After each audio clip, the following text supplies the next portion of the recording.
Hola, buenos días. Bienvenidos a la Universidad de Deusto. En nombre de la Facultad de Ingeniería y Deustotec, organizadores de la segunda edición de Forotec.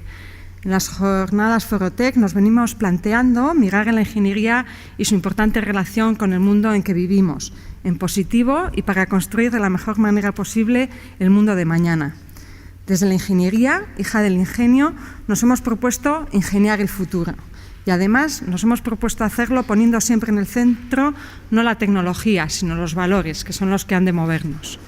Desde hace años nos preocupa la desigual presencia de mujeres y hombres en el ámbito tecnológico. E independientemente de la herencia de otras épocas y su influencia en los profesionales actuales, nos preocupan especialmente las mujeres y hombres que se están formando hoy para ser los ingenieros de mañana. Menciono algunos datos. En el ámbito universitario estatal, las mujeres representan en su conjunto el 54% de las matriculaciones. Sin embargo, su presencia en las carreras técnicas es inferior al 30%. Esta desigualdad se constata también a nivel internacional, con cifras que llegan a descender hasta el 15% de presencia femenina en algunos países. La tendencia, además, no parece ser la que nos gustaría. En la titulación de informática de nuestra facultad, hemos detectado incluso un descenso significativo desde los años 90, donde había alrededor de un 45% de alumnas, a la actualidad, donde son algo más del 25% en esa titulación de informática, donde quizá el porcentaje no es de los más bajos. Hay muchos factores que influyen en esta situación y no es fácil actuar sobre esos factores, pero es nuestra intención seguir difundiendo y trabajando por la igualdad entre mujeres y hombres, tanto en nuestras actividades cotidianas como proponiendo eventos como este al que hoy os hemos convocado. Somos positivos y es un hecho que las mujeres son tan buenas como los hombres en el ejercicio de sus profesiones tecnológicas, aunque probablemente nuestra sociedad no las visualice de la misma manera. Con este premio queremos visibilizar a estas mujeres que a menudo, de una forma callada y desapercibida para los medios de comunicación, desarrollan día a día un ejemplar trabajo profesional en el mundo de la ingeniería y la tecnología. Hay multitud de ejemplos en la historia que personalizan esta idea. Hemos elegido el nombre de una de ellas para bautizar este premio, el de una mujer, Ada Byron, reconocida por la historia como la primera mujer programadora. Con un gran interés por las matemáticas y la lógica, que fue promovido por su madre, Ada Byron tuvo la visión de que los ordenadores podrían hacer más cosas que cálculos matemáticos. Pensaba además que la intuición y la imaginación eran cruciales a la hora de aplicar con efectividad los conceptos matemáticos y científicos. Y nosotros estamos convencidos de que la intuición, la imaginación y la creatividad son claves en el mundo de la tecnología. Este premio nace hoy, en 2014, y esperamos que pueda tener periodicidad anual. Y está dirigido a mujeres tituladas en ingeniería o que hayan desarrollado su carrera en el ámbito tecnológico.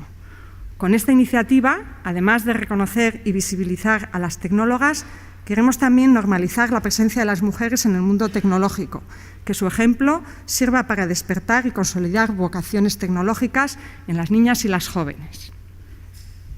Quiero, antes de acabar, agradecer y reconocer a las personas del jurado que van a participar en este premio, un grupo de grandes profesionales que estamos orgullosos de haber conseguido aunar en esta iniciativa.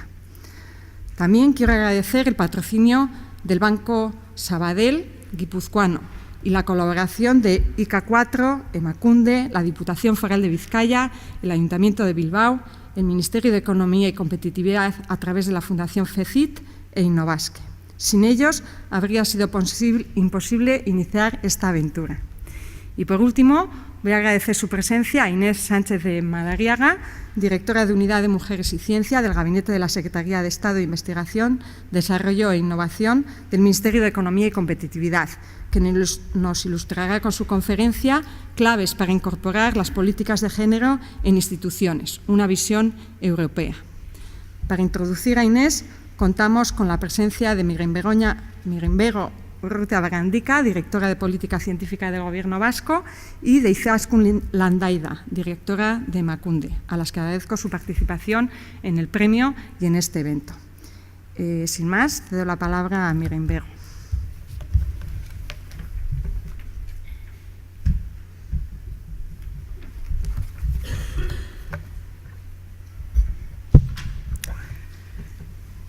Deustuko Ingenieritza Fakultateko dekana Andrea, Emakundeko zuzendari Andrea, señora directora de la Unidad de Mujeres y Ciencia del Mineco, Jano Andreok, egun on guztioi. Buenos días a todas y a todos los presentes. Atsegin dut benetan hemen egotea, Ada Byron Andere edo emakume teknologoari saria emateko ekitaldi honetan, Deustuko Unibertsitateak eta bereziki Ingenieritza Fakultatetik antolatuta, eta bereziki eskertu nahi diot Forotek antolatzen ari diren guztiei ni eta nire saila gonbidatu izana. Es un placer para mí asistir a esta presentación del premio Ada Byron a la mujer tecnóloga, convocado por la Facultad de Ingeniería de la Universidad de Deusto, al objeto de reconocer públicamente la labor realizada por las profesionales del sector de la tecnología y dar a la vez visibilidad a su trabajo, generalmente desconocido por el conjunto de la sociedad. La historia ha tendido a invisibilizar en muchas ocasiones a las mujeres, por lo que no es fácil recuperar los nombres de muchas mujeres que han tenido papeles relevantes en el desarrollo tecnológico, tales como la propia Ada Byron, reconocida ahora como la primera programadora de ordenadores, Edith Clark, la primera graduada en Ingeniería Electrónica en el MIT y primera mujer profesora en Ingeniería, Grace Murray Hopper, Rosa Peter, Evelyn Beresin Lincoln Way y muchas otras mujeres cuyas aportaciones han resultado fundamentales para el avance de la ciencia y de la tecnología. En los últimos años hemos avanzado bastante, pero todavía queda mucho por hacer para eliminar el sesgo androcéntrico que aún impera en determinados sectores. Ayer mismo asistí a la presentación del sexto Plan para la Igualdad de Mujeres y Hombres que presentaron para los cargos políticos la directora de Emakunde, Izaskun Laida, y el lehendakari del Gobierno vasco, Íñigo Urkullu. El lehendakari, tras hacer suyo este sexto plan, asumirlo, nos indicaba que el planteamiento realizado por Emakunde se asume completamente y insiste en presentarlo como un plan estratégico a desarrollar por el Gobierno actual. Y nos emplazó a desarrollar en cada uno de los departamentos los programas y las actuaciones que permitan alcanzar los objetivos planteados. Los retos de cambio social propuestos por el plan se ordenan en torno a 3 ejes que orientan la intervención pública en materia de igualdad, de entre los cuales me parece pertinente recordar para este evento de hoy el primero de ellos, el de promover el necesario cambio de valores y el empoderamiento personal, colectivo y social de las mujeres, puesto que encaja perfectamente con los objetivos con los que se convoca esta jornada, la conferencia de Inés y la presentación del premio. Los avances que en este sentido se realicen contribuirán a la materialización y cumplimiento de los compromisos en materia de igualdad que se contemplan en el programa del Gobierno, de entre los cuales me gustaría destacar los siguientes, puesto que entiendo son directamente aplicables a mi ámbito de actuación. Promover la equiparación de oportunidades y condiciones entre mujeres y hombres y una participación igualitaria de las mujeres en los ámbitos de producción y desarrollo del conocimiento. Provocar un cambio de mentalidad en la sociedad que nos haga llegar al convencimiento de que valores como la igualdad de hombres y mujeres mejoran la calidad de vida de las personas y nos llevan hacia una sociedad más justa, libre y sostenible. En este sentido, entre las iniciativas para promover la igualdad de mujeres y hombres del programa de Gobierno se consideran, por un lado, fomentar la igualdad en colaboración con el sistema educativo, en aras a un desarrollo integral del alumnado en su dimensión personal, social y comunitaria, y así como impulsar la igualdad de oportunidades en el ámbito científico y de la investigación. Directamente vinculados a actuaciones previstas en el primer eje mencionado, estas a las que me he referido, tales como el empoderamiento colectivo. Así, se consideran prioritarios en este objetivo elevar el número de mujeres investigadoras en los distintos ámbitos científicos, tecnológicos, económicos y financieros e incrementar el número de mujeres empleadas en los sectores más avanzados e intensivos en tecnología, así como disminuir la diferencia cuantitativa entre sexos en la elección de estudios, con prioridad en aquellos con mayor segregación por sexo y aquellos con mayores posibilidades de inserción laboral y profesional. La educación y la investigación son herramientas imprescindibles en las que se debe invertir para construir una sociedad más informada, abierta y participativa. y en momentos de dificultades económicas, como los que estamos atravesando, es especialmente importante apostar por el conocimiento y la investigación, que constituyen los cimientos sobre los que se ha de construir un desarrollo económico y social sostenible que nos garantice un futuro mejor. La ciencia, la tecnología y la innovación son reconocidas hoy en día, casi de modo unánime, como motores de transformación y crecimiento económico. Se presentan como los pilares del bienestar social y del desarrollo, y por ello ocupan un lugar preferente en la agenda política de los países más avanzados. Pero la igualdad efectiva en todos los ámbitos, también en el sistema de ciencia y tecnología, debe ser asimismo una cuestión fundamental para nuestro país y nuestra economía. Como sostiene la comisaria de investigación de la Unión Europea, los problemas de infrarrepresentación de las mujeres priva a los países de la oportunidad de que las mujeres contribuyan en pie de igualdad a la investigación, al desarrollo tecnológico y la innovación, y de que aporten su perspectiva diferencial. Y de ello se deriva una merma en la calidad de su capacidad para hacer frente a los nuevos retos, puesto que se prescinde de una parte importante del talento. Y como bien nos recuerda en la presentación del informe She Figures 2012, si bien las cifras indican que las diferencias de género en la investigación tienden a reducirse, el desequilibrio no es un fenómeno que se corrige espontáneamente, de forma natural, por lo que requiere redoblar los esfuerzos destinados a impulsar la igualdad de género. Incrementar la participación de las mujeres en el sistema es uno de los objetivos compartidos por numerosas instituciones científicas europeas, entre las que existe un amplio consenso en relación a que la escasa presencia de mujeres en la ciencia y la tecnología es un despilfarro de recursos que ni la ciencia ni la economía se pueden permitir, puesto que erosiona la capacidad competitiva de los territorios. Tal y como se afirma en el informe de 2013 del World Economic Forum, que mide la brecha de género en el mundo a través de 4 indicadores, existe una correlación clara entre la capacidad de innovación de los países y el grado de desarrollo de sus políticas de igualdad, de lo que se deriva que las economías que prescindan de las mujeres se verán rezagadas como consecuencia de la merma en su competitividad. Según los datos del Eustat, en nuestro sistema vasco de ciencia y tecnología, que destaca por el elevado número de personas investigadoras, el número de investigadores en equivalente de dedicación plena es de los más elevados de la región, es superior al estatal, incluso a muchas regiones europeas. A pesar de ello, la presencia de mujeres investigadoras, aunque avanza lentamente, se encuentra aún muy por debajo de la de los hombres, en torno al 34%. Por lo que es evidente que debemos seguir dando pasos para superar esta brecha de género, comenzando desde la coeducación en los niveles educativos más básicos y normalizando el desarrollo de todo tipo de competencias entre nuestras niñas y niños, incidiendo especialmente en el desarrollo igual de capacidades científico-tecnológicas que permitan más adelante un desarrollo natural de las vocaciones al margen de sesgos. Yo soy optimista, me he tomado la libertad de revisar algunos datos recientes de los que disponemos en la Dirección de Política Científica para ver si efectivamente estos tímidos avances en la brecha de género se van consolidando. Y me gustaría destacar que, en concreto, revisando los índices que se refieren a las becas concedidas para la realización de tesis doctorales, en los últimos 5 o 6 años se mantiene una proporción de mujeres que realizan sus tesis doctorales superior a de los hombres. E incluso en las áreas que típicamente presentan un perfil masculino más consolidado, como pueden ser la de las tecnologías, he podido comprobar con agrado que el porcentaje de mujeres es superior al 40%, con lo que, bueno, me parece que es un dato que conviene recordar y que tendrá sus frutos dentro de unos años. Para ir acabando, me gustaría decir que el Premio a la Mujer Tecnóloga que hoy se presenta aquí contribuye sin duda a fomentar la igualdad de mujeres y hombres mediante el reconocimiento que se brinda a mujeres reales, que es importante sirvan de modelo y de ejemplo incentivador para las niñas y las jóvenes que deseen formarse y desarrollarse profesionalmente en los campos científicos relacionados con las tecnologías.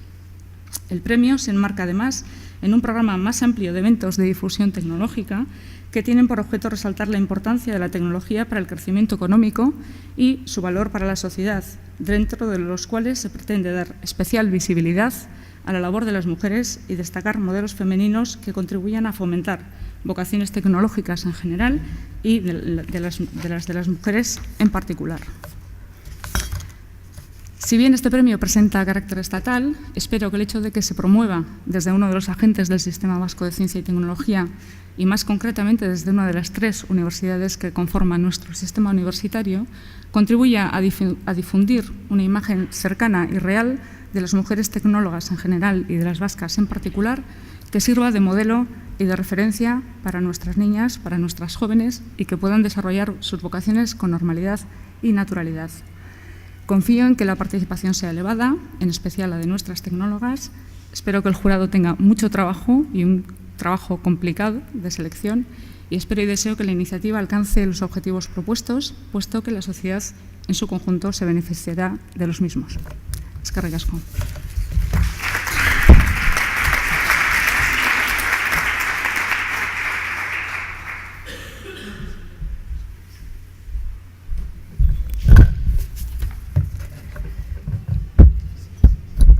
Egunon guztioi, eta ongi etorriak lehenengo eta behin zoriondu Deustuko Unibertsitatea sari hau sortzeagatik eta bertan emakunderi beste erakundeekin batera parte hartzeko aukera emateagatik. Emakumeak zientzia eta teknologiaren sistematik bazter utzita daudela jakina da. Fenomeno hori aztertzean 3 kontzeptu gogoan hartu behar ditugu.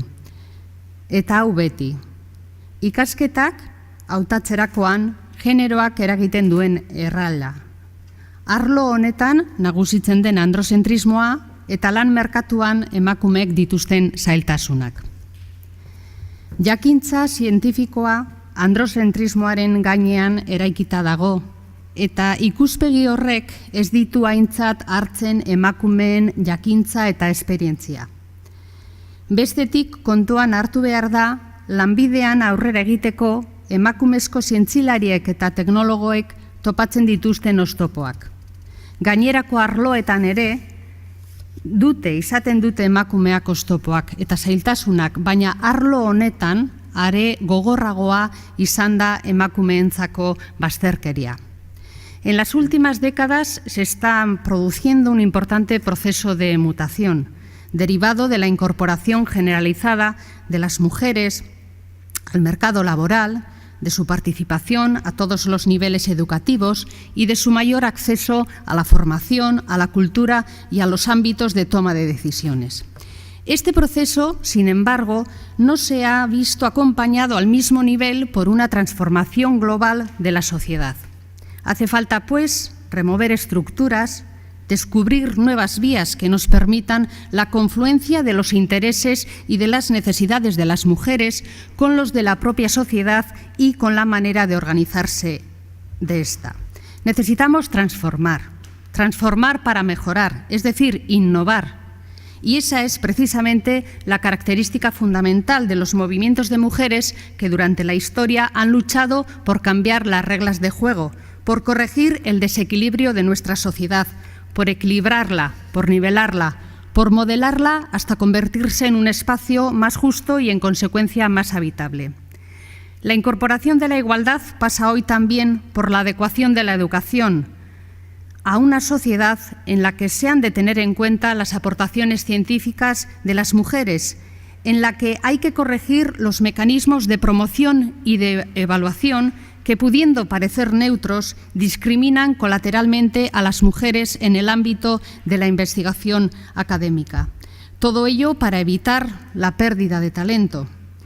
No se puede responsabilizar únicamente al sistema educativo del sesgo de género en el mundo de la ciencia y la tecnología, pero es necesario avanzar hacia una cultura científica escolar que ayude a la construcción de nuevas identidades de mujeres y de hombres. Hoy partimos aún de una concepción androcéntrica del conocimiento científico y esta perspectiva no toma en consideración los saberes y la experiencia de las mujeres que individualmente y de forma colectiva han permitido el sostenimiento y el desarrollo de la vida a lo largo de la historia.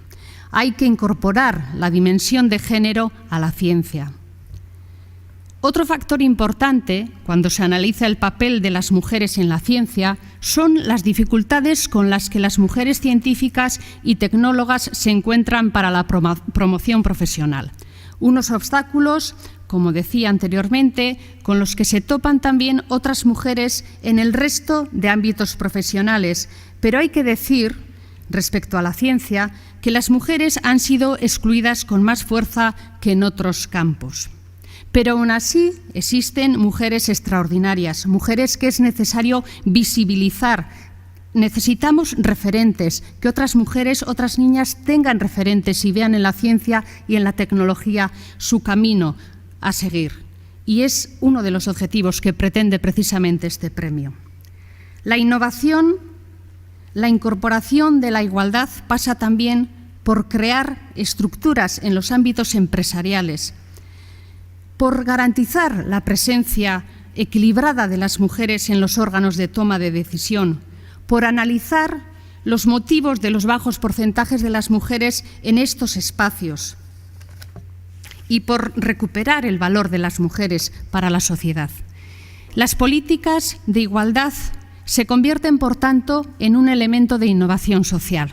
Las políticas de igualdad en el ámbito de la ciencia y la tecnología favorecen, sin duda, la mejora en el rendimiento, el crecimiento de la productividad, el nivel de satisfacción y la retención del talento. Del mismo modo, incrementar la tasa de actividad de las mujeres en este ámbito supone aprovechar, como decía, todo su talento, el de las mujeres, que ahora mismo está siendo infrautilizado. Y no me voy a extender más. Hoy tenemos con nosotras a alguien que sabe muchísimo de todo esto. Ella es Inés Sánchez de Madariaga. Inés posee un extensísimo currículum para cuya lectura necesitaría muchísimo tiempo, la verdad. Por lo tanto, con su permiso, voy a tratar de resumirlo. Inés es doctora en arquitectura, es directora de la Unidad de Mujeres y Ciencia del Ministerio de Economía y Competitividad y profesora titular de urbanismo en la Escuela de Arquitectura de Madrid. Ha sido becaria Fulbright Visiting Scholar de la Universidad de Columbia, en la London School of Economics and Political Science, en la Universidad de Weimar y Bauhaus. Ha sido asesora de la ministra de Vivienda y subdirectora general de Arquitectura. Ha sido presidenta del Comité de Personas Expertas para el Cambio Estructural de las Instituciones Científicas de la Comisión Europea. Es codirectora de un importante proyecto de la Comisión Europea y la Universidad de Stanford sobre innovación desde la perspectiva de género en la ciencia y es presidenta de una red de género, ciencia, tecnología y medio ambiente que agrupa a representantes de 35 países, la Red Coast Genderest.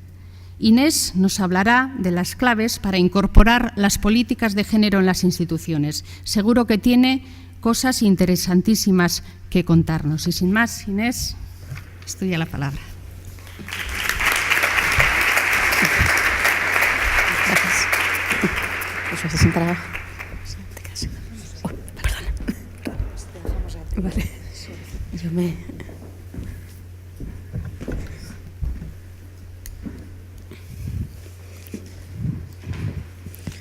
Buenos días. Muchas gracias a la Universidad de Deusto por la invitación, al Gobierno vasco, a Emakunde y a todos ustedes por su presencia. Es para mí, siempre que vengo al País Vasco, como soy casi vasca, me gusta mucho venir aquí, venir al norte. Sabemos que los datos son clave. El 60% de las personas que terminan la universidad en Europa y en otros continentes, ya en América Latina también, son mujeres. Y las mujeres acaban los estudios universitarios con excelentes calificaciones, muchas veces con mejores calificaciones que sus compañeros. Sin embargo, solo un 18% en Europa de las cátedras son ocupadas por mujeres y sabemos que la carrera profesional en el mundo de la investigación, en el mundo académico, en el mundo de las ingenierías también, tiene una forma que en algunas investigaciones se ha llamado, ¿está esto bien colocado? Sí, ¿no? La tubería que gotea. La tubería que gotea, que es este gráfico que tienen aquí, que lo que nos muestra es cómo en cada estadio de la carrera las mujeres van desapareciendo. El número de personas que se matriculan en primer año, las mujeres están un poquitín por encima, pero los hombres abandonan más. Es decir, terminan la carrera más mujeres en proporción de las que empiezan, porque hay mayor abandono entre los hombres. Sin embargo, a partir del momento en que se acaba la carrera y empieza la carrera académica como estudiantes y empieza la carrera profesional como investigadoras o investigadores dentro del sistema de I+D+I, las mujeres van desapareciendo y en cada estadio van desapareciendo en proporción un poquito más. Y donde se produce el mayor descalabro es en el paso al último rango de importancia en la carrera, que en las universidades españolas es la cátedra, en el Consejo Superior de Investigaciones Científicas es el profesorado de investigación. Esto en las categorías que se usan internacionalmente, definidas por la OCDE, es lo que se llaman los Grade A, los investigadores de grado A. Y ahí es donde verdaderamente se produce la pérdida mayor, es en el último salto a los puestos de mayor rango, es donde las puertas se cierran más. ¿Y qué ocurre con las ingenierías? Pues en las ingenierías tenemos todavía no solo esta segregación vertical, que es la dificultad en la promoción hacia arriba, sino también tenemos una menor presencia de mujeres, que es especular con respecto a las ciencias de la vida.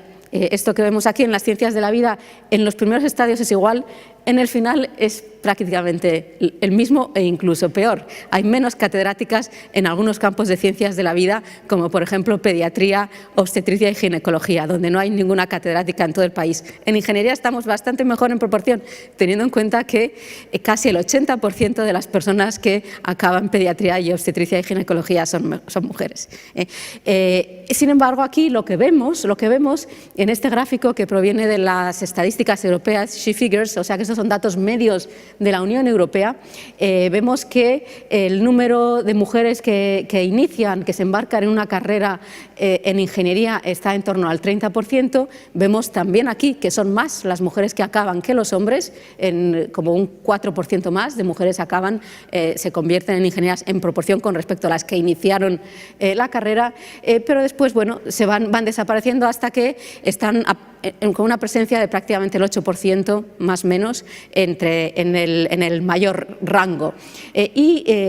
También en este gráfico lo que se ve es algo que también decía antes la directora, es que el tiempo solo no lo cura. Que con el tiempo solo las cosas mejoran, pero muy lentamente, porque en este gráfico vemos superpuestas las gráficas con 8 años de diferencia, es decir, un periodo que no es mucho, pero es relativamente relevante, y vemos que solo se ha mejorado un 2% en la presencia de mujeres en los puestos de máxima representación. Por tanto, el tiempo por sí solo mejora las cosas, pero demasiado lentamente. Y en este gráfico, que sí es un gráfico para la media española, que proviene de las estadísticas que publicamos nosotros en el Ministerio cada 2 años, She Figures se hace cada 3 años. Las estadísticas españolas, que se llaman científicas en cifras, están en nuestra página web, ahí las pueden consultar. Estamos en estos momentos terminando la nueva edición, dentro de unas pocas semanas estará accesible en Internet. Son datos publicados en el 2011 y aquí se ve un periodo temporal bastante mayor que el de los datos europeos del anterior gráfico. Aquí se ven casi 15 años y vemos que en casi 15 años la presencia de mujeres ha aumentado un 5% solo. Es una presencia en el rango más alto que no se corresponde con el número, no está en proporción al número de mujeres que tienen las cualificaciones y la edad de acceder a esos puestos. Y no aumenta en proporción a esa presencia de mujeres entre el pool, entre el número de titulares que están cualificadas y tienen la antigüedad para acceder a lo que la OCDE llama puestos de grado A. Esta poca presencia de mujeres en el sistema sin duda tiene un impacto en cuál es el conocimiento que se produce y cuáles son los desarrollos tecnológicos y las innovaciones que se generan a partir del conocimiento. Hay un impacto de género porque, se quiera o no se quiera, la experiencia vital que cada uno tiene se integra en la manera en que uno aborda su actividad profesional e intelectual. Y esto está también ya muy estudiado. Sabemos que las mujeres y personas de otros grupos minoritarios o grupos diferentes de los que son mayoritarios traen nuevos puntos de vista, traen distintas perspectivas y eso genera innovación y genera maneras distintas de enfrentar los problemas con mayor diversidad.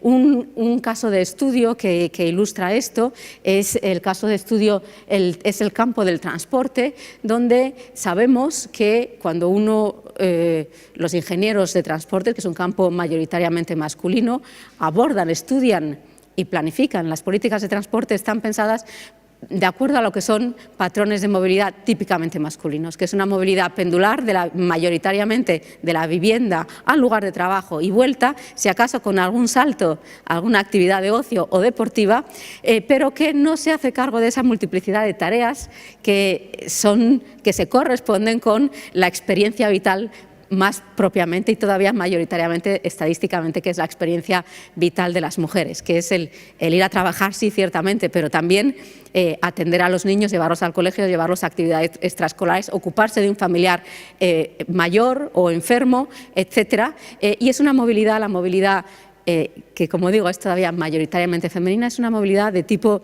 poligonal, más próxima al espacio residencial, que utiliza en mayor medida el transporte público, que hace más viajes encadenados y que esa movilidad no está considerada ni está reconocida como tal en el mundo de la ingeniería, ni en la investigación en las escuelas, ni en los ámbitos en que se hacen estudios ya más aplicados, dirigidos a la toma de decisiones en los ámbitos en que se deciden las infraestructuras y las políticas de transporte.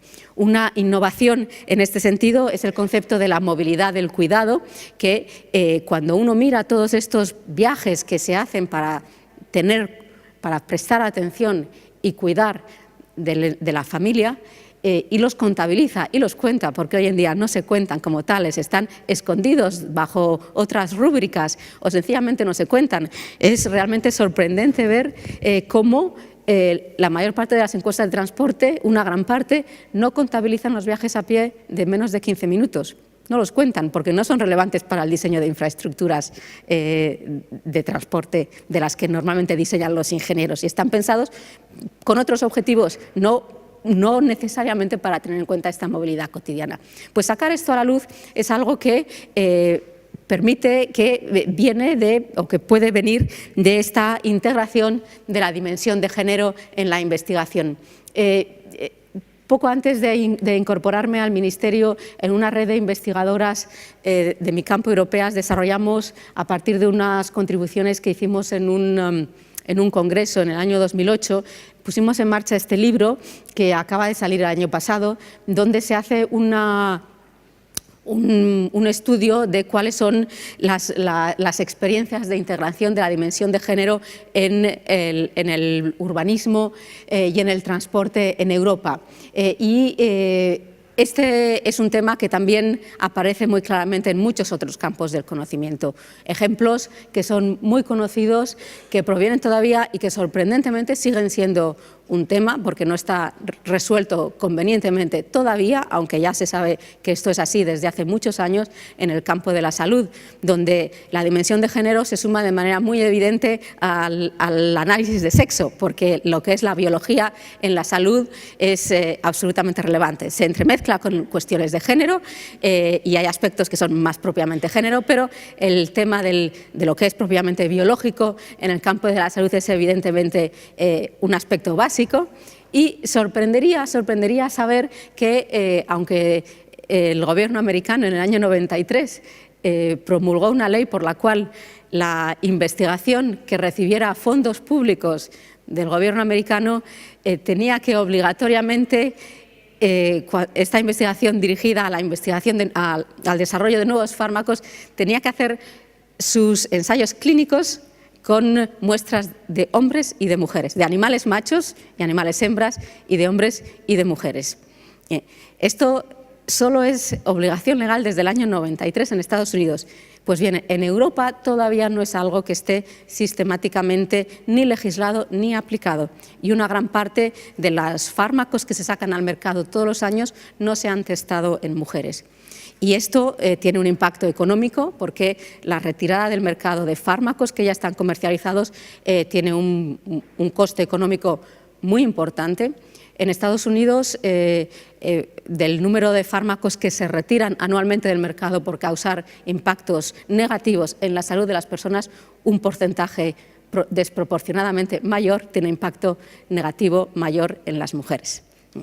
Es decir, sorprende que aún este no sea un tema que se haya trasladado, no ya de la investigación, sino a las políticas y a las actividades reales en el mundo de la industria y de la empresa. Pero, por ejemplo, las enfermedades cardiovasculares, que se sabe desde hace también mucho tiempo que tienen distintos síntomas en hombres y en mujeres, bueno, pues tampoco estas diferencias clarísimas de género y sexo, porque se combinan ambas cosas en lo que es el tratamiento integral de la enfermedad, de la diagnosis y de la respuesta de los sistemas de salud al tema, pues sigue sin haberse integrado apropiadamente en todas las dimensiones. Pero es que además las diferencias de género y sexo también afectan a los hombres.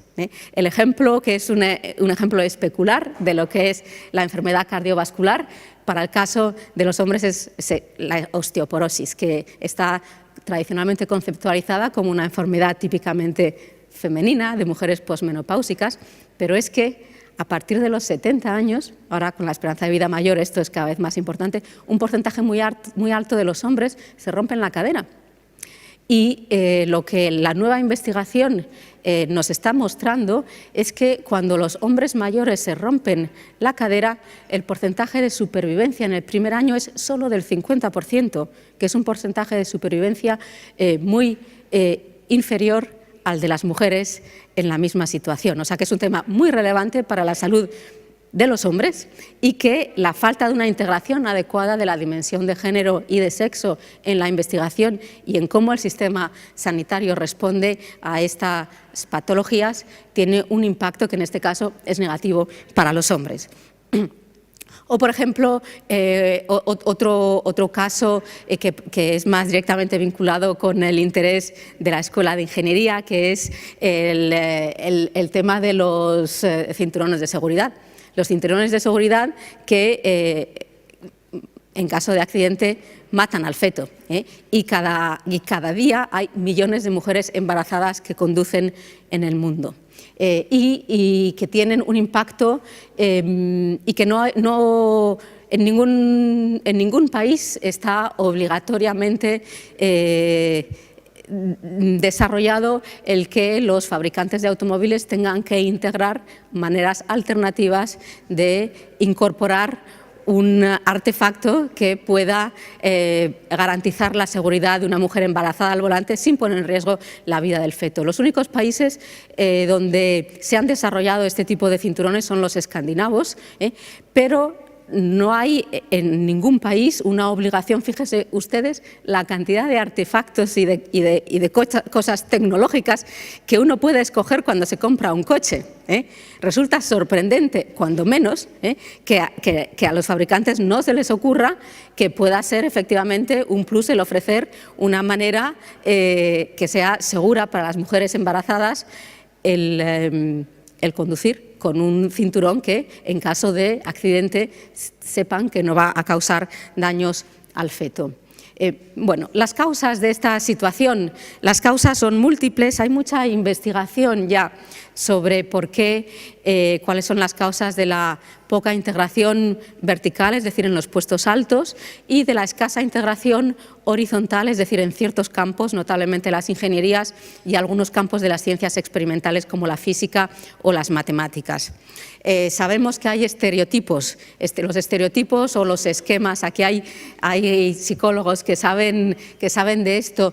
Los psicólogos y los neurólogos en estos últimos 15 años han producido mucha investigación científica que nos permite ya conocer mucho mejor cómo funciona el cerebro y cómo funcionan estos mecanismos de comprensión de la realidad, que son los estereotipos y los esquemas. Son mecanismos que nos permiten tener almacenados en el cerebro una idea preconcebida de cómo funciona el mundo, y esto nos permite en automático, sin tener que estar a cada segundo del día tratando de descifrar si me puedo sentar en esta silla o no, si es peligroso o no, si puedo...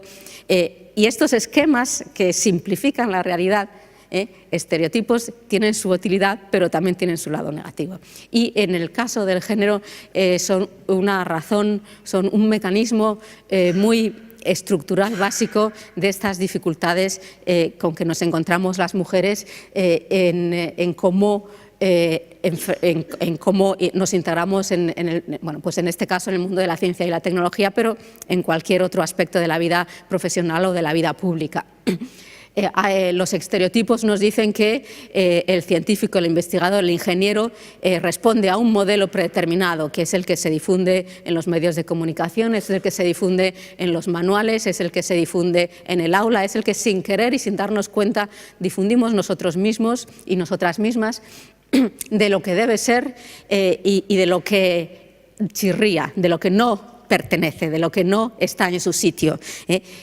Sabemos también, y eso también está muy estudiado, que hombres y mujeres no tienen el mismo apoyo ni en el mundo profesional ni en el hogar, no tienen el mismo apoyo para desarrollar sus carreras profesionales dentro de lo que son las estructuras de las organizaciones, ni apoyo desde arriba, no tienen ni el mismo mentorazgo, ni tienen el mismo apoyo de sus colegas.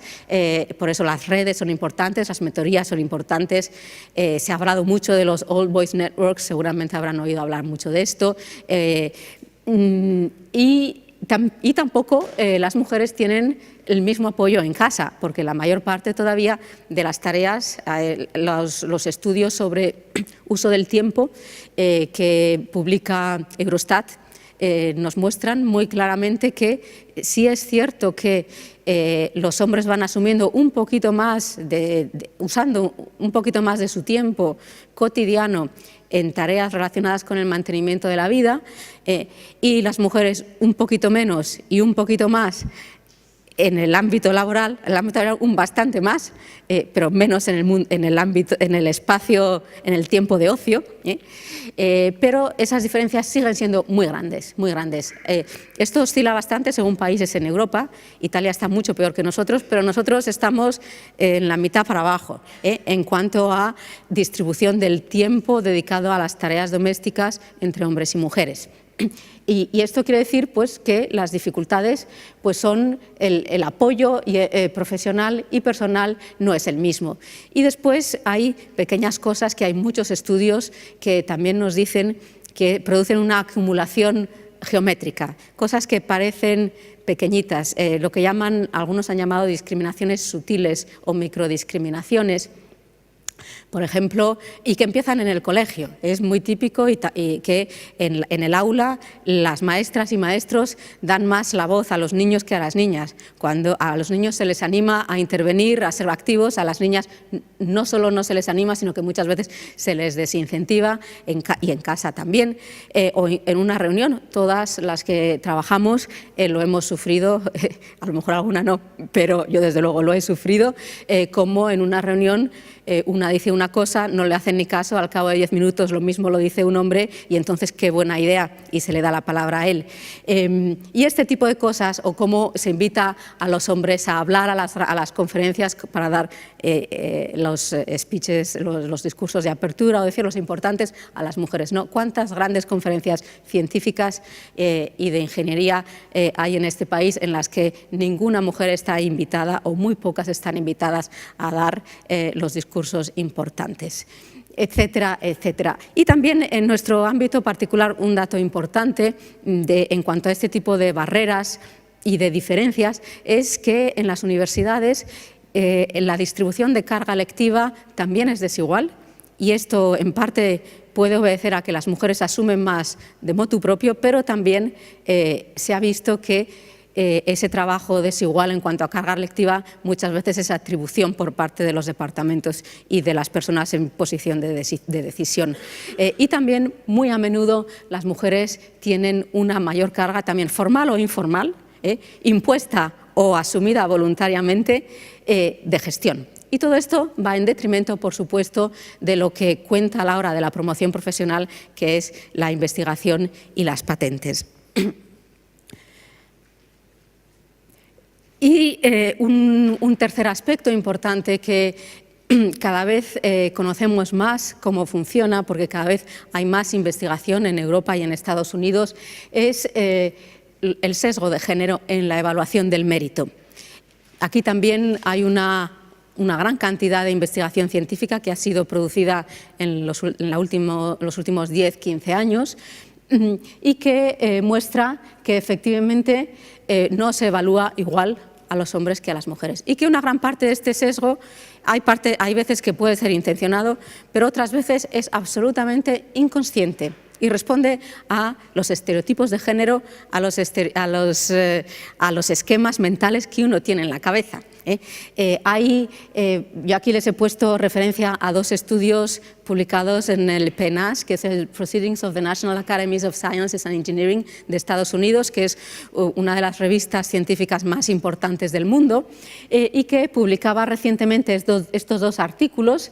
Y, por ejemplo, este segundo, que es del año 2012, es un estudio en el que los investigadores, que son investigadores de la Universidad de Yale en Estados Unidos, enviaron el mismo currículum a un grupo de catedráticos y catedráticas de las mejores universidades del país, es decir, no a un college perdido en Alabama, no, a Yale, a Stanford, a Harvard, a las buenas.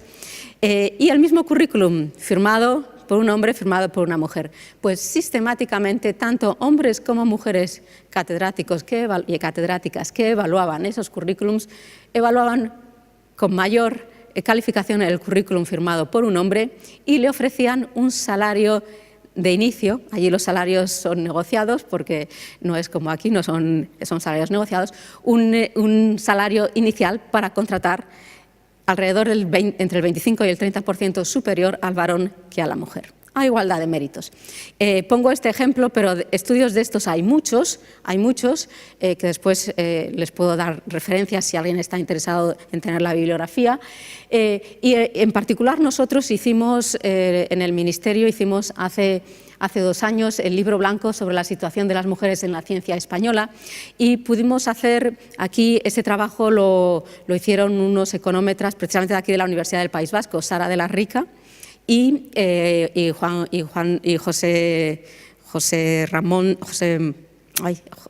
José Dolado de la Universidad Carlos III de Madrid, y ellos analizaron la encuesta de recursos humanos del Instituto Nacional de Estadística, que es una encuesta que ahora no tiene la representatividad porque desgraciadamente se ha reducido la muestra y ya no tiene el tamaño suficiente para que los datos sean relevantes, pero con los datos que había en el año 2009 sí se podía hacer este análisis. Y esta encuesta tiene datos de presencia y de productividad de hombres y mujeres en el sistema científico y tecnológico español. Y lo que hicieron Sara y Juan José fue un análisis estadístico controlando variables, y llegaron al resultado de que a igualdad de méritos, es decir, de productividad, medido en número de artículos, etcétera, lo que es la productividad científica en los estándares de medición, que son los que computan a efectos de promoción. Es decir, a igualdad de productividad científica, a igualdad de edad académica y al mismo campo profesional, de especialización, perdón, los hombres tenían 2,5 más probabilidades de ser promovidos a la cátedra que las mujeres de igual situación. Pero si los hombres tenían hijos menores de 18, su probabilidad de ser promovidos se incrementaba 3 veces más. Es decir, a los hombres se les da un plus por ser padres de familia.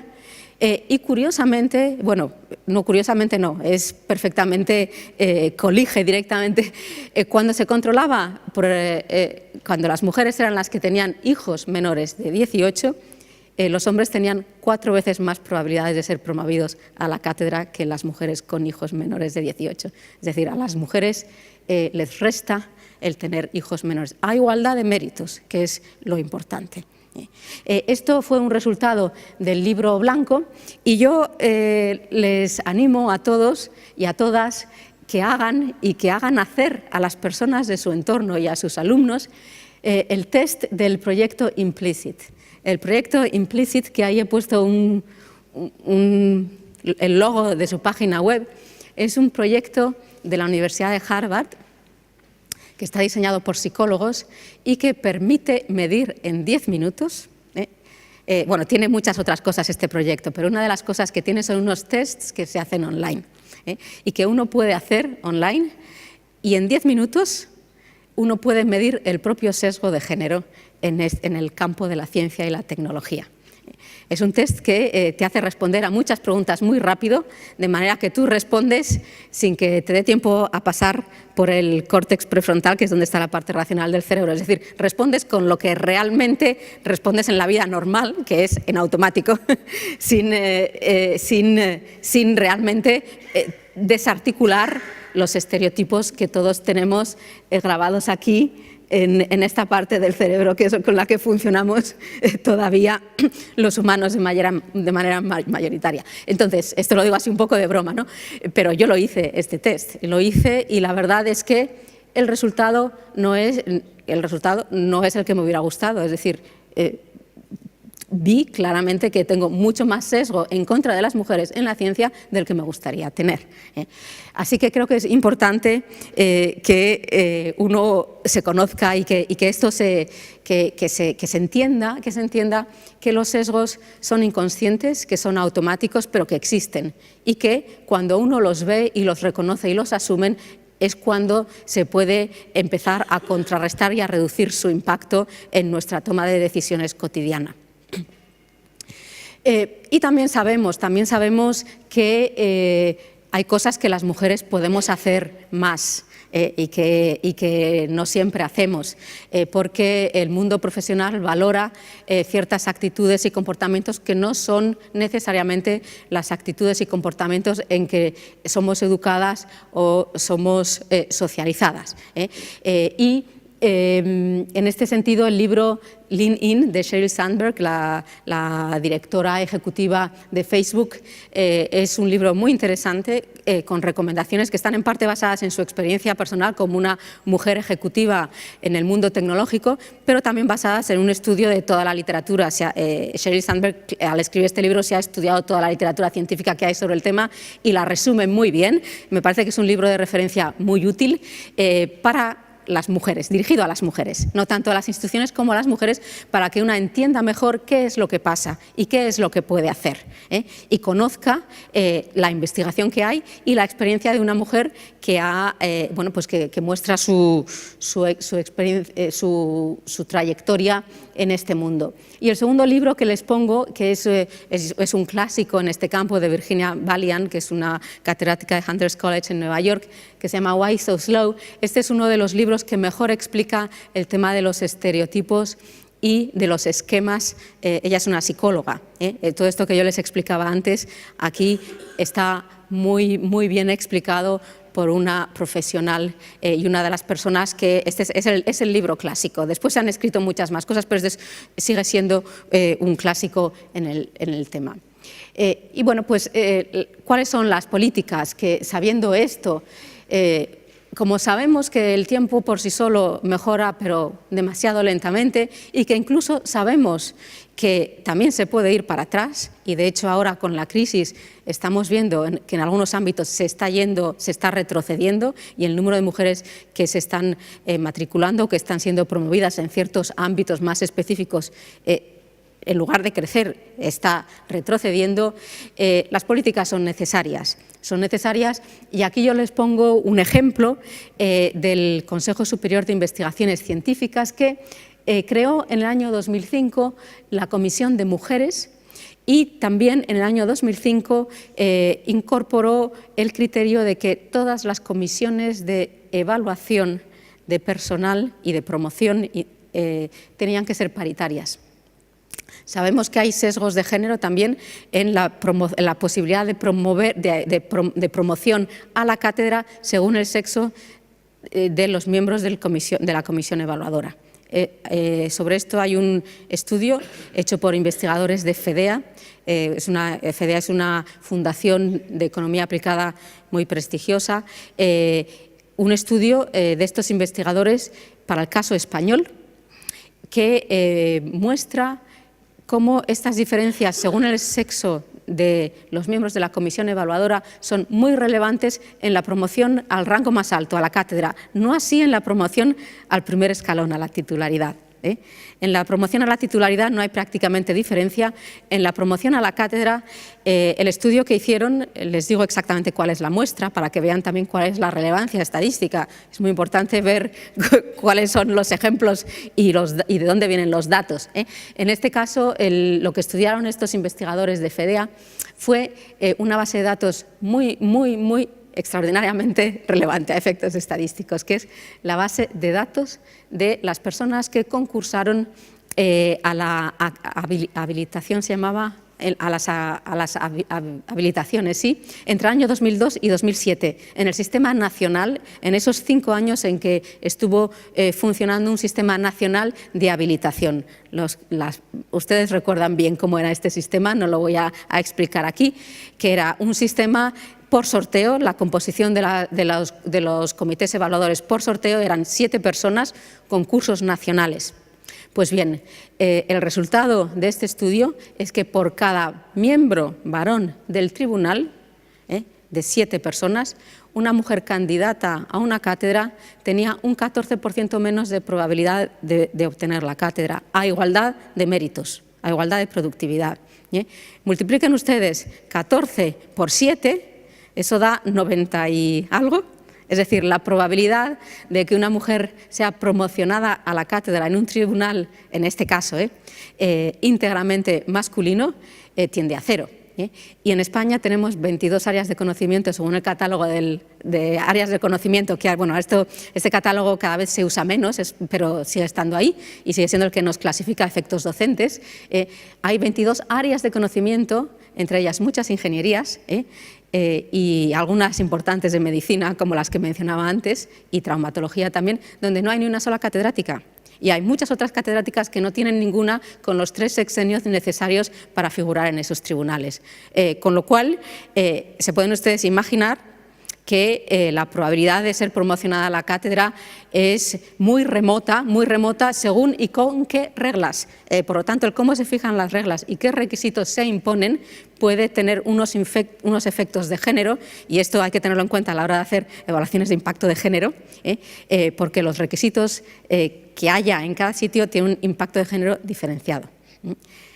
En este caso, aquí se ve muy claramente, en el caso del CSIC, como en el año 2005, que es el momento en que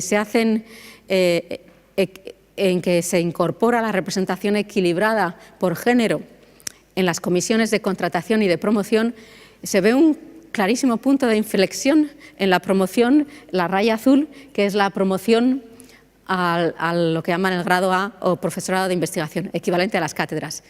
El gráfico de la izquierda es la universidad, que es una curva la que veíamos antes, prácticamente plana, sin ningún tipo de variación. Importante saber que este punto de inflexión no solo responde a esas medidas de género, sino que también responde a un momento en que hay un incremento muy significativo del número de plazas en oferta, a un aumento de las plantillas. Porque desde que últimamente los últimos datos que nos llegan del CSIC, y ahora lo vamos a ver cuando salgan, que yo lo veré en las próximas semanas, con la reducción de plantillas y no solo ya la no oferta, sino reducción de plantillas por la no renovación de contratos, el número de mujeres, esto no va a ser igual. O sea, hay una confluencia de dos cosas, las políticas de género y la ampliación del tamaño de la tarta, digamos, el que haya más que repartir, el incremento de las posibilidades.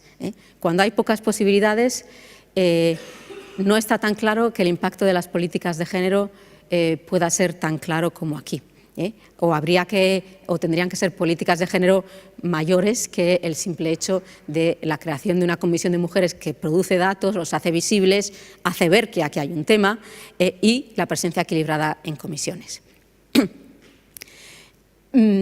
La ley nuestra, la ley española de la ciencia, que se aprobó en el año 2011 con el apoyo de todos los partidos parlamentarios, excepto UPyD, que fue el único que votó en contra, incluye en la disposición adicional 13ª una serie de provisiones para la incorporación de la perspectiva de género que son realmente pioneras en Europa en lo que es un ámbito legislativo nacional y que, bueno, muchos de ustedes ya las conocerán y si no están fácilmente accesibles no me voy a detener mucho en ellas, pero obliga a la publicación de estadísticas desagregadas por sexo y con indicadores de género, obliga a la representación equilibrada de hombres y mujeres en las comisiones y en los comités evaluadores, obliga a la adopción de planes de igualdad en los organismos públicos de investigación. La Ley de Universidades, que es del 2007, ya lo había requerido para las universidades y también la Ley de Igualdad.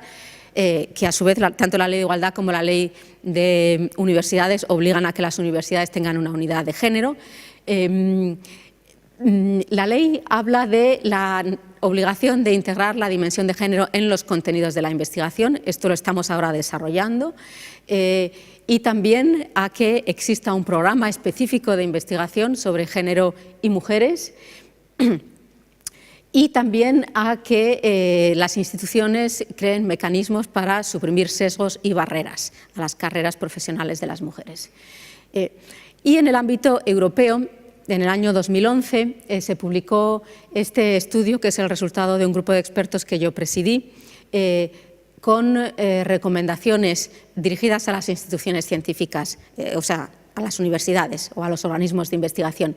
Este es un informe que está accesible en Internet, en la página web de la Comisión. Nosotros lo hemos traducido al español, está también en nuestra web, traducido al español, y de manera muy resumida hace pues, un diagnóstico de cuáles son los principales problemas, los principales temas, cuáles son los principales grupos de recomendaciones que son agrupados en estos 5 temas: mejorar la transparencia en la toma de decisiones, suprimir los sesgos conscientes e inconscientes, promover la excelencia a través de la diversidad, mejorar la calidad y la validez de la investigación a través de la integración de una dimensión de género y modernizar la gestión de los recursos humanos y de los entornos laborales a través de la integración de la dimensión de género. Esto está más desarrollado y está ilustrado con algunos ejemplos de buena práctica muy escogidos de entre los ejemplos más relevantes en todo el mundo. Y después también al final hay un anexo donde las recomendaciones están puestas como una lista y organizadas por tipo de actor. Ahí pues es una especie de chuletilla donde uno puede ver, según quién sea uno, si es una universidad o es una administración pública o es, por ejemplo, una asociación profesional, qué tipo de medidas puede desarrollar. También la Comisión Europea ha impulsado este proyecto que se presentó el año pasado en el Parlamento Europeo, que lo dirige una catedrática de la Universidad de Stanford y en el que yo también he sido codirectora, junto con una ingeniera alemana de Fraunhofer y una médica holandesa. Y este proyecto lo que aporta son métodos para integrar la dimensión de género en los campos científicos y tecnológicos, y también una selección de casos de estudio. Los que les puse antes, los 4 casos de estudio que les mencioné antes del transporte, que lo hice yo, es un resultado de un proyecto mío de investigación, el de los cinturones de seguridad, las enfermedades cardiovasculares y la osteoporosis son 4 de los 22 casos de estudio de distintos campos científicos y tecnológicos que están integrados en esta web. En la Red Coast que mencionaba antes Izaskun, esta es una red que echó a andar el año pasado y es una red en la que participan personas de ya 40 países. Yo soy la presidenta y el objetivo es difundir todo este saber hacer en cuanto a lo que es la transformación estructural de las instituciones y en cuanto a la integración de la dimensión de género en la investigación, y después avanzar en mapear y el estado del conocimiento en algunos campos que tienen que ver con algunos de los objetivos prioritarios del nuevo programa marco Horizonte 2020.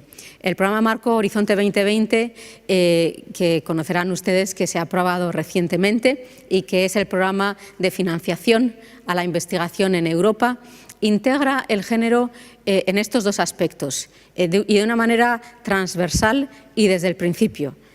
Está regulado de una manera global en el artículo 15, pero después en muchos otros lugares es un elemento clave del programa marco y lo aborda en esta doble dimensión, como un tema estructural que tienen que abordar las organizaciones para promover un terreno de juego más igualitario entre hombres y mujeres en lo que es las carreras profesionales, eso por un lado, y después por otro lado en cómo integrar la dimensión de género en los contenidos de la investigación, de la tecnología y de la innovación.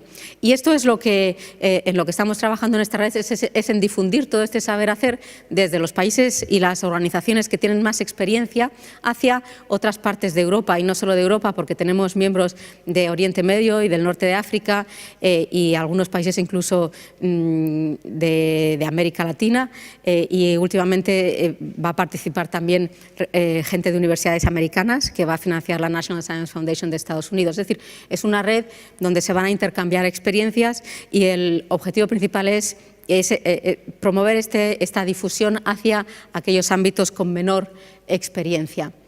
Y ahora en el Ministerio estamos desarrollando la Ley de la Ciencia en el programa marco, en el Plan Nacional de I+D, que las primeras convocatorias han salido recientemente, como saben.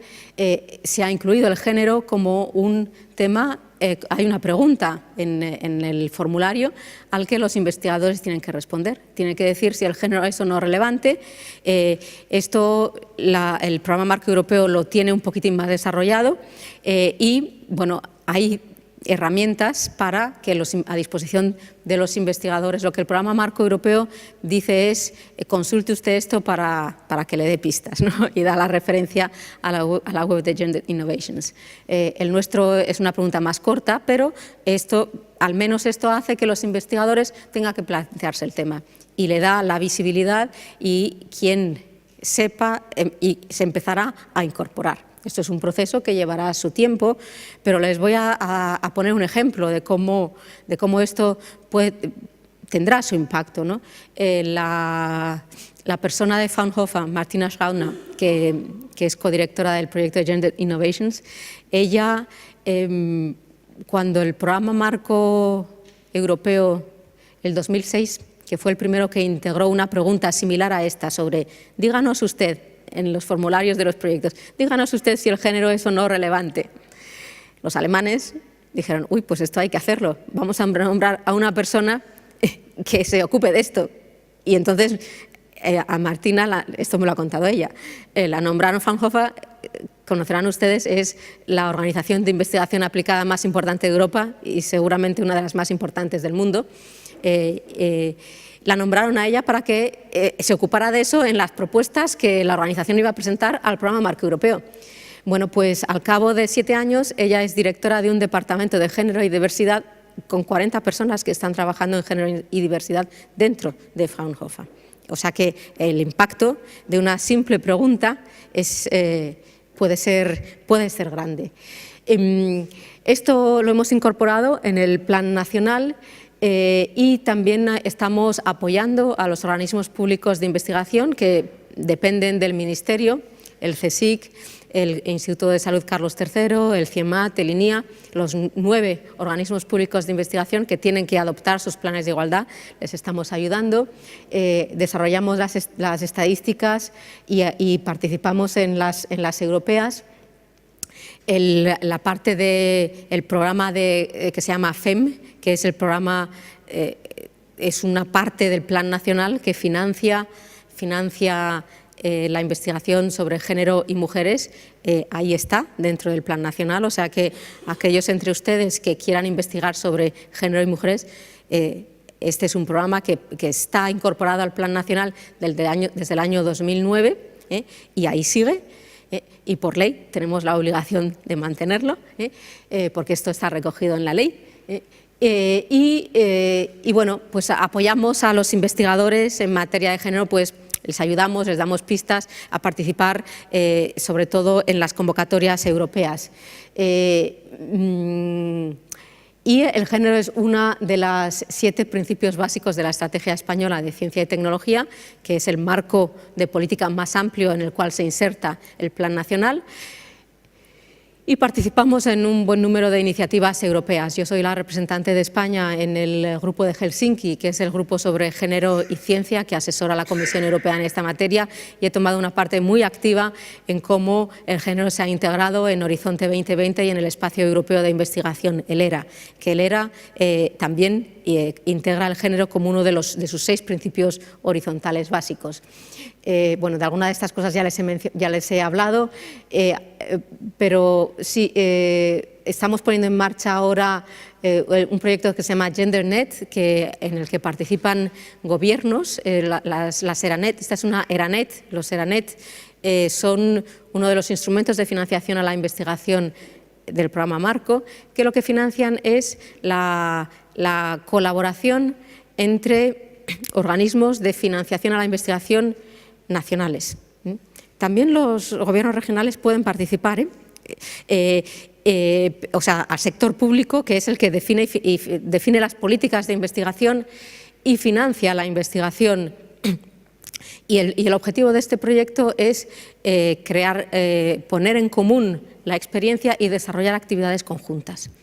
Y es la primera vez que se hace una ERANET. Las ERANET son temáticas, hay una sobre océanos, otra pues sobre múltiples temas que son importantes para la investigación europea, y ahora estamos poniendo en marcha uno sobre género, que empezamos precisamente el próximo mes. Y después, bueno, yo soy miembro de los comités asesores de varios proyectos europeos en materia de género.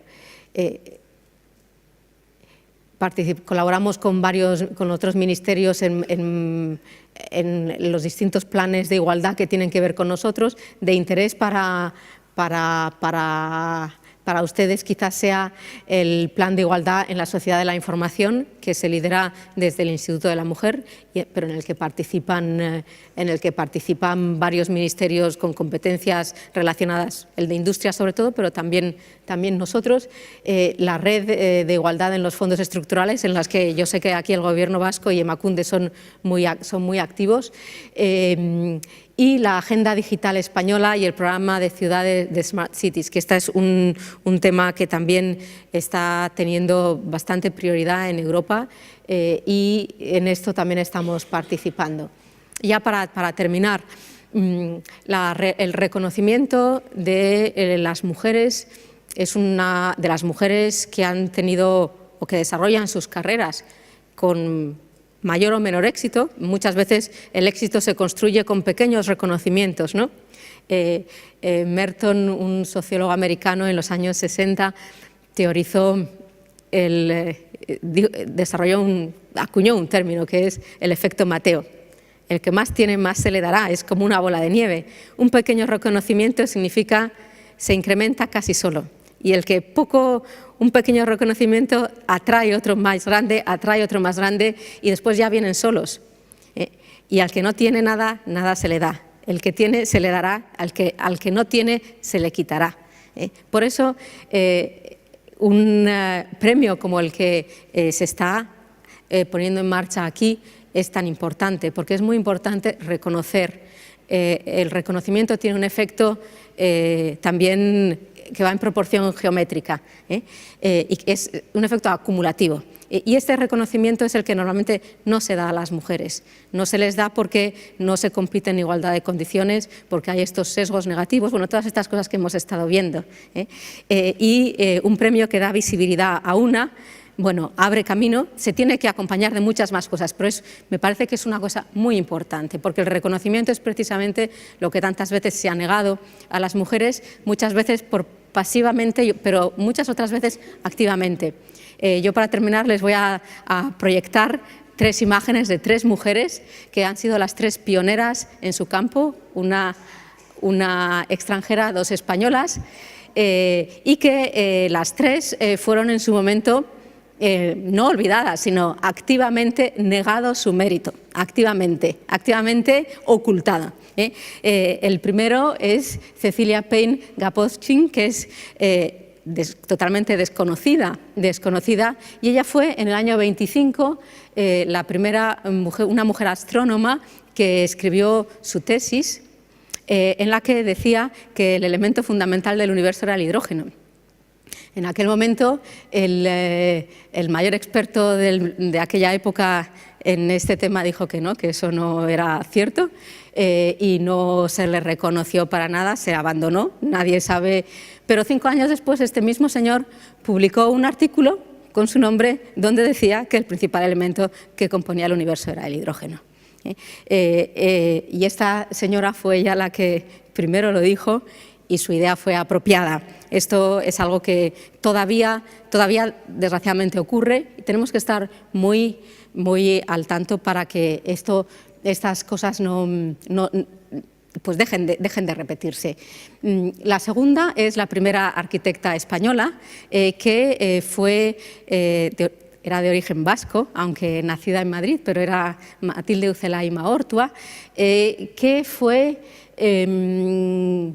represaliada y fue sometida a 3 consejos de guerra y a 2 procesos de depuración en los que se le prohibió ejercer la actividad pública y para cargos directivos de por vida, y para la actividad privada durante 5 años. Aún así, ella trabajó desde el primer momento. Siempre no pudo trabajar más que para clientes privados, porque la prohibición para trabajar para el sector público estuvo activa durante toda su vida. Pero ella empezó a trabajar y sus primeros proyectos fueron firmados por amigos de ella, porque ella no los podía firmar. Y además su nombre fue intencionadamente suprimido de los listados oficiales de los arquitectos españoles hasta finales de la década de 1940. Matilde Ucelaima Ortua fue ya de manera casi póstuma, aunque no, porque ella vivía todavía y fue consciente, aunque no pudo recoger el premio, recibió un reconocimiento al final de su vida cuando tenía 96 años, que fue el Premio Nacional de Arquitectura. Y la última... Uy, ¿falta? Pues bueno, pues me falta una diapositiva, ¿no va? Bueno, falta, da igual, lo explico igual. La última es una profesora nacida en León, pero que vivió en Ferrol. Nació a finales del siglo XIX, vivió hasta los años 60, y ella era una maestra, pero fue una inventora, o sea, casi ingeniera, y como vivía al lado de los astilleros de Ferrol y era la maestra, tenía mucho contacto pues, con todo el personal técnico que había allí, que construía los barcos. Y esta mujer, que es, por cierto, la abuela de uno de mis compañeros en el ministerio, ella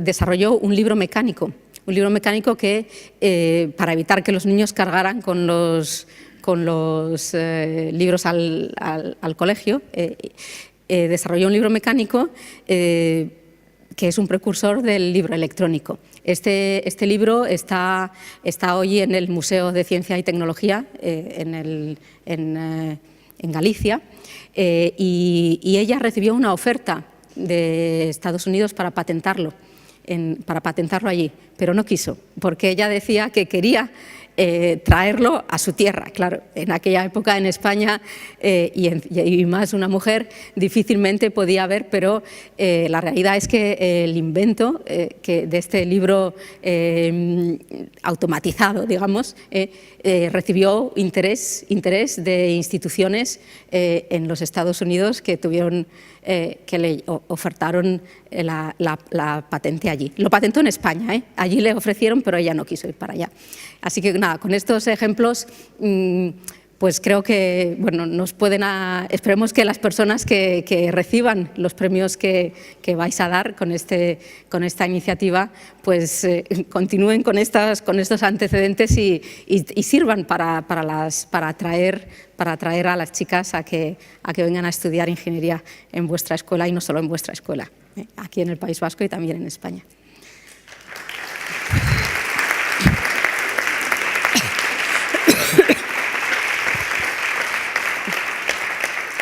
Pues,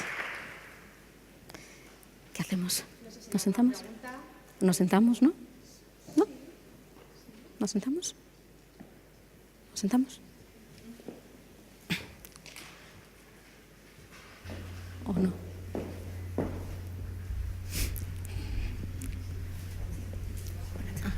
¿Qué? Gracias. Ángela Ruiz Robles. Ángela Ruiz Robles. No sé por qué no está, una persona increíble.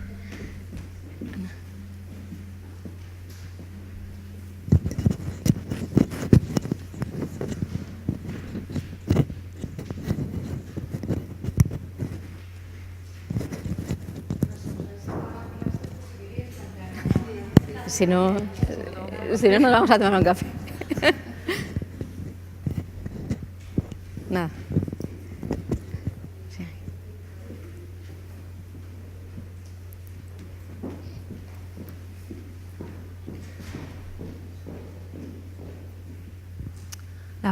Buenos días a todos y muchísimas gracias por la intervención. Tenía una pregunta para Inés. Hablabas de esas microdiscriminaciones, incluso esos sesgos que muchas veces somos incapaces de detectar, porque como buena ingeniera que soy, yo creo que venimos casi como programadas, ¿no? de serie, casi todos.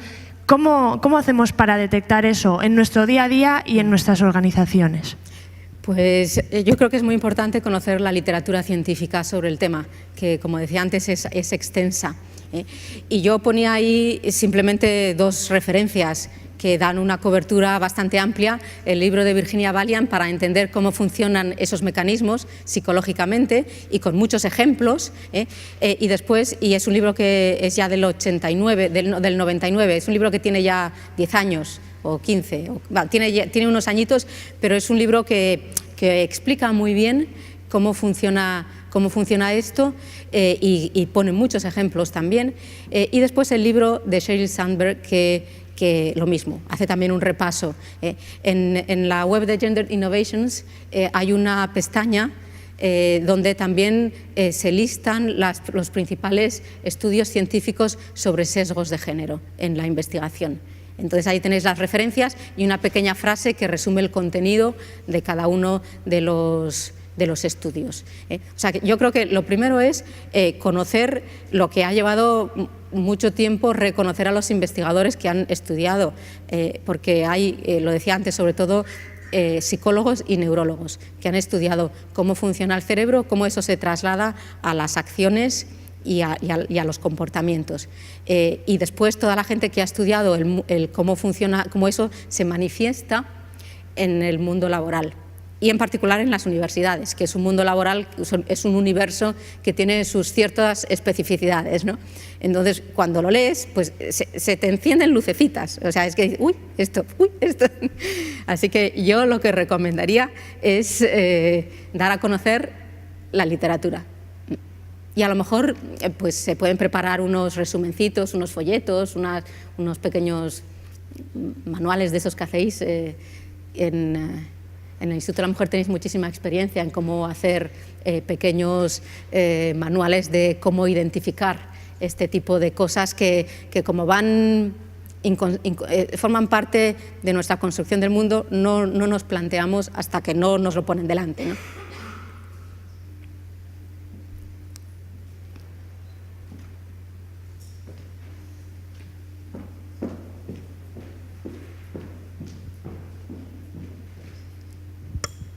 Hola, buenos días y gracias por las aportaciones.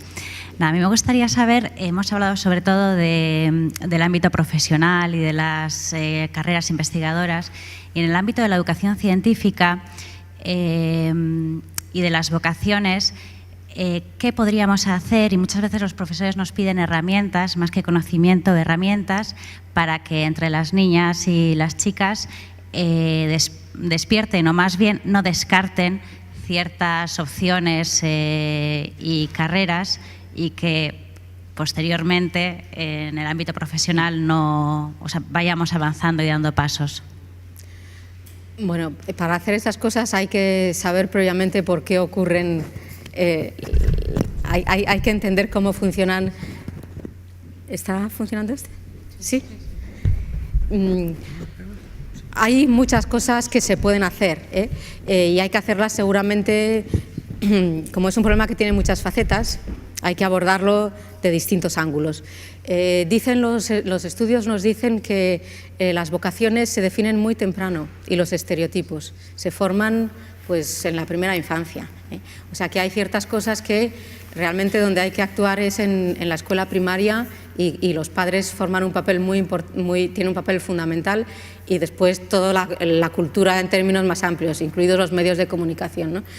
Pero después hay cosas que tienen que ver con hacer, primero, que las chicas vean que una carrera en estos ámbitos tecnológicos es posible. Entonces, por ejemplo, el que se visibilice a las mujeres que están es importante, porque pueden, y primero que estén, primero tiene que haberlas en puestos de suficiente relevancia, y se tienen que visibilizar. Las chicas tienen que poder percibir que no es un terreno hostil, tienen que poder entender que es factible. Y eso se tiene que ver de manera bastante constante, porque lo que las investigaciones nos dicen es que el estereotipo se puede contrarrestar, pero después es como una cosa elástica, que tú lo contrarrestas, cuando ves que es factible lo ves, pero después digamos que tu cabeza se olvida y vuelve a sus patrones normales. Entonces hay que mantener esta visión de que estos mecanismos para contrarrestar el estereotipo negativo. Hace falta también que se vea que estos campos tecnológicos son campos en los que tienen un impacto y responden a cosas que también a las mujeres parecen que nos importan más, por razones que puedan ser culturales o sociales, o también biológicas quizás, pero las mujeres estamos más socializadas, y nos dicen también los estudios que a las mujeres nos importa más lo que tiene que ver con la vida y con las personas, y que muchas veces no les interesa la tecnología porque no perciben la relación que tiene la tecnología con la vida de las personas, o con el impacto social que tiene la tecnología, aunque evidentemente cuando uno lo mira mejor es evidente que la tecnología influye en la vida de una manera clarísima, pero eso se tiene que visualizar. Entonces, el cómo se comunica lo que es la ingeniería, y que se vea claramente que eso afecta positivamente a la vida de las personas, esto atrae a las chicas. Me ponía el ejemplo una colega americana de un profesor de una universidad de California, ahora no me acuerdo cuál, que tenía una asignatura sobre mecánica de fluidos o algo parecido, y con el título así muy científico-tecnológico no tenía mujeres estudiantes. Cuando le cambió solo el nombre, no el contenido, solo el nombre, de manera que se veía y que eso tenía una relación directa con los seres humanos, le empezaron a llegar chicas. Y con las mismas capacidades, el mismo resultado y sin ningún, vamos, porque no es un problema de capacidades, no es un problema de capacidad matemática ni de capacidad espacial. O sea que el cómo se percibe el lado, digamos, entre comillas, social o que tiene que ver con la vida de las personas de la ingeniería impacta. El que se vea que es un lugar que no es hostil y donde una mujer lo puede tener una carrera es importante. El actuar en la primera infancia es importante. Hay que actuar desde abajo, hay que actuar desde arriba y es muy importante la imagen que se da de lo que significa la actividad como ingeniería en sí. En el caso de informática, que ahí en informática las mujeres, había muchas mujeres cuando la informática no era informática. En los años 60 había montones de mujeres programando en Estados Unidos y las mujeres han ido desapareciendo progresivamente de la informática. Y en el caso español la caída coincide, no sé cuánto con qué relación causal o no, en el momento en que se pasa a llamar ingeniería informática. Seguramente algo tiene que ver, no lo sabemos, ¿no? Pero es posible que tenga algo que ver. Seguramente también tiene que ver el que las mujeres van desapareciendo cuando los campos se formalizan y se crean estructuras jerárquicas y mecanismos de acceso y mecanismos de cierre, mecanismos entre comillas de poder, y entonces las mujeres empiezan a desaparecer también. Cuando se convierten en campos más importantes, donde se acumula más prestigio y más recursos, las mujeres tienden a desaparecer. Eso es una de las explicaciones que en algunos estudios yo he visto sobre el tema de la informática, ¿no?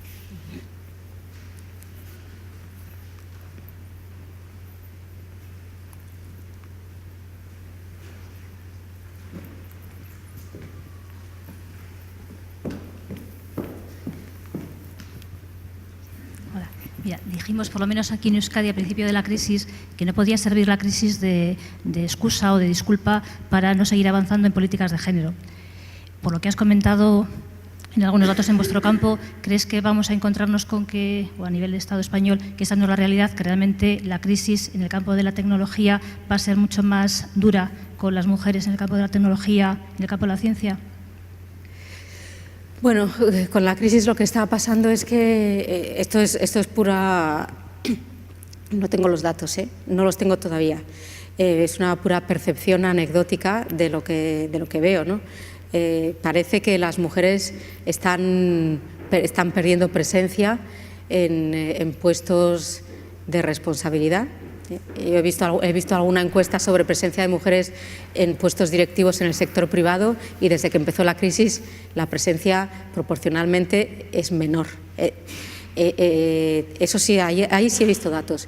En el mundo científico, que en España es mayoritariamente público, los datos los tendré dentro de poco. Y me da la sensación que como los recortes se han producido en los puestos de mayor precariedad, porque no se han renovado contratos y no se han hecho nuevos contratos y en las nuevas generaciones es donde hay más mujeres, pues seguro que la presencia de mujeres se ha reducido.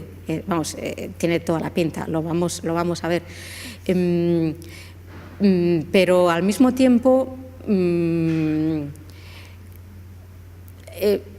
hay cosas que no tienen que ver con la crisis, ¿no? Quiero decir, hay cosas que son más de fondo, más de largo recorrido.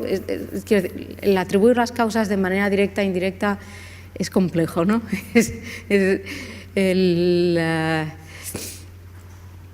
Yo creo que hay aunque de manera puntual parece que ahora está habiendo una menor matrícula de mujeres. En general, el otro día estuve en la Politécnica de Madrid y los datos que me daban es que había bajado la matrícula en chicos y en chicas y proporcionadamente más entre las chicas. El porqué de eso yo no lo sé. No lo sé. No sé si aquí en Deusto tenéis alguna pista, si os está ocurriendo lo mismo. No sabes, ¿no? No sé.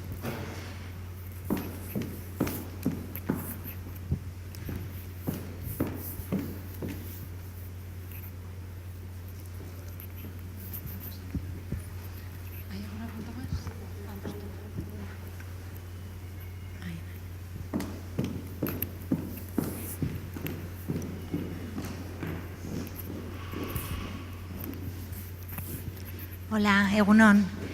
En cuanto al segundo de los porqués, el apoyo, que los hombres y mujeres no tienen el mismo apoyo ni en el campo profesional ni en el familiar, ¿se está desarrollando algún programa a nivel europeo de sponsorizaje en la empresa privada o de, digamos, publicitar el trabajo familiar entre los hombres? A nivel europeo tenemos una legislación que prohíbe la discriminación en el ámbito laboral y que existe desde los años 50 y que se ha ido elaborando.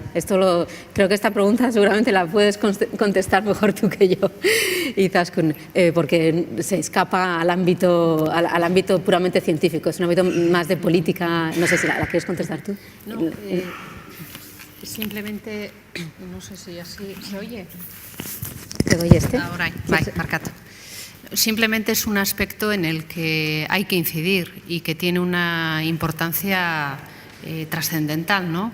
En la medida en que esos trabajos no remunerados, ¿no?, de cuidado, tanto a menores como a personas dependientes, se hagan de una manera equilibrada o equitativa entre mujeres y hombres tendrán las mismas oportunidades de promoción y desarrollo en el trabajo. Por tanto, es algo fundamental.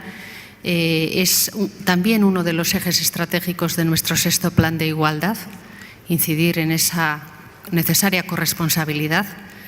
Y bueno, como digo, uno de los objetivos, ¿no?, uno de los grandes objetivos que nos hemos planteado dentro del plan, ¿no?, como una manera de facilitar esa igualdad de oportunidades para la promoción en el ámbito profesional tanto de mujeres como hombres, ¿no?